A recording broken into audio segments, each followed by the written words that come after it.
How to fix YouTube black screen problem.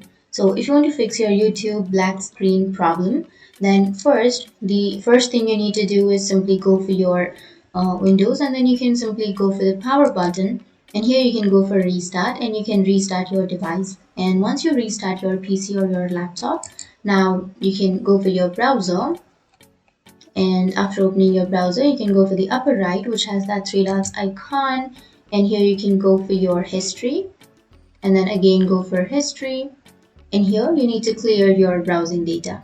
So you can go for clear browsing data, which will be on the left, and from here you can choose all time and then go for clear data, and you need to clear your data. And once you clear your browsing history, then your problem might be fixed.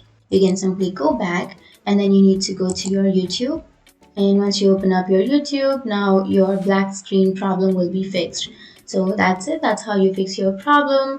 And if you have any questions, feel free to comment below. Thanks for watching.